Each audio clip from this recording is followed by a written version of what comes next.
Bottom of the hour, the top of the news now. The Russians suspected of supplying the Taliban with weapons.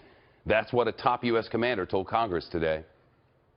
It's fair to assume they may be providing some kind of support to them in terms of weapons or other things that may be there. I think that is the possibility. I believe what Russia is attempting to do is they are attempting to be an influential party in this part of the world. And that's not all. Last week, NATO's supreme allied commander and the top U.S. general in Europe made a very similar accusation. Think of the big picture here. The Taliban targets American troops. The Taliban is trying to kill our people. And the accusation is the Russians are supporting the Taliban.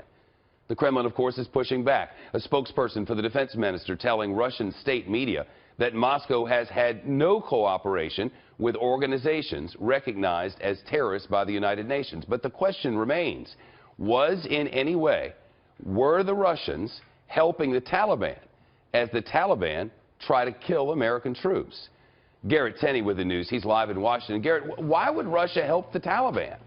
Well, Russia is really coming full circle here, Shep. After all, what we know as the Taliban today started with some of the same fighters that helped drive out the Soviet invasion of Afghanistan back in the 1980s with training in weapons from the CIA. Now, almost 30 years later, the tables have turned, and U.S. military leaders believe Russia is now likely providing the Taliban with supplies and weapons in the fight against U.S.-backed fighters.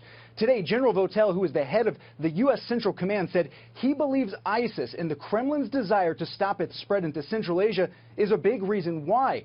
Votel told the House Armed Services Committee the Kremlin has likely determined the Taliban has a better shot at tackling ISIS than the country's current government, which is also backed by the West. And so they have created a narrative that you really have to partner more with the Taliban to address this particular threat. And they are trying to leverage that into a bigger role in terms of, I think, trying to pursue peace agreements and other things with the Taliban. Frankly, I don't consider it to be particularly helpful at this particular point. And what adds to the concerns of U.S. leaders is that Afghanistan is only the latest Middle Eastern country where Russia is attempting to expand its influence and aligning itself with anti-American forces. Shep. If the Russians are in fact helping supply the Taliban, then do the Americans change our strategy, did he say?